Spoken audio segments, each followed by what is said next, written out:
Resign Anbil Mahesh அப்படின்னு hashtag trend ஆகுது. இதில் என்ன அப்படின்னா, வழக்கமாக இதை பாஜகக்காரங்க பண்ணாங்கன்னா ஆச்சரியம் இல்லை, அல்லது ஏடிஎம்கே பண்ணாங்கன்னா ஆச்சரியம் இல்லை.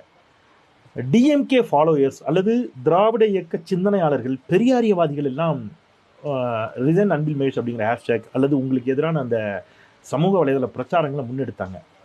இது எப்படி புரிஞ்சுக்கிறது? நீங்கள் இப்போ இதை எப்படி எடுத்துக்கிட்டீங்க?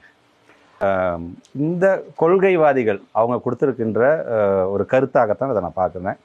பொது வாழ்க்கைக்குன்னு வந்துட்டா வெறும் நம்மளை பாராட்டிக்கிட்டே இருப்பாங்க, தேவை பொது வாழ்க்கைக்கு வரக்கூடாது.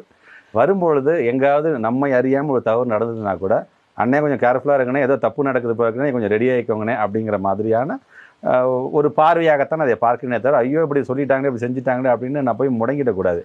நான் முடங்க வேண்டும் என்று சில கூட்டம் ஆசைப்படுது. ஆனால் இந்த மாதிரி நேரத்தில் இவ்வளோ பேர் இருக்கிறாங்க, நாளைக்கு நான் நல்லது செய்யும்போது இவங்க என்னை சுற்றி நிற்பார்கள் என்கின்ற எனக்கு ஒரு தெம்பு இருக்குது. நிஜமா உங்களுக்கு கோவம் இல்லையா? தெரியல இல்லை, கண்டிப்பாக. இதில் என்னென்னா, நம்ம ஆளுங்க போட்டு இந்த மாதிரி அடின்னு அடிக்கும் பொழுது மற்ற கும்பலுக்கு ஒரு வசதி ஆகிவிடுது. எந்த வசதி ஆகிடுது என்று சொன்னால், பள்ளிக்கல்வித்துறை ஒரு ஆட்சி மாற்றம் ஏற்பட்ட பிறகு இந்த 3 மாதத்துக்கு இவ்வளோ சாதனை செஞ்சுருக்கேன் தெரியுமா, அதெல்லாம் அவன் சேர்ந்துட்டு அவனை அதை மூடி மறைக்கிறதுக்கான வேலையை பார்க்குறான். ஆனால் இது பெரியாருடைய மண். இந்த மண்ணை பொறுத்த வரைக்கும் எல்லாத்தையும் பகுத்தறிந்து பார்த்து தான் ஒரு தீர்க்கமான முடிவை எடுப்பார்கள். இது அவர்களுடைய உணர்ச்சியை அவர்கள் கொட்டை தீர்க்கக்கூடிய ஒரு தளம். உங்களுக்கே தெரியும். இந்த தளத்தில் அவங்களுடைய கருத்து வைக்கும் பொழுது இதை கோபத்தை தாண்டி அவருடைய அந்த உணர்வுகளுக்கு மதிப்பளிக்க வேண்டியது கண்டிப்பாக எனக்கு கோபம் இல்லை.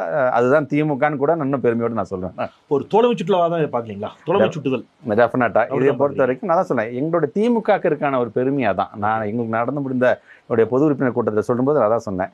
அண்ணா இந்த இயக்கத்தை ஆரம்பிக்கும் பொழுது தம்பிகளுக்கு அவர் சொன்னது, திராவிட முன்னேற்ற கழகம் இருக்கின்ற தோழர்கள் ஒன்றும் ஆட்டு மந்தை கிடையாது. அண்ணனாக நானே இந்த பக்கம் போகலான்னு என்று சொன்னால் தம்பிமார்கள்லாம் சொன்னால், ஏன் நான் அந்த பக்கம் போகணும், ஏன் இந்த பக்கம் கூடாதா என்று கேள்விகளை கேட்பார்கள் என்று அண்ணாவே சொல்லியிருக்கிறாரு.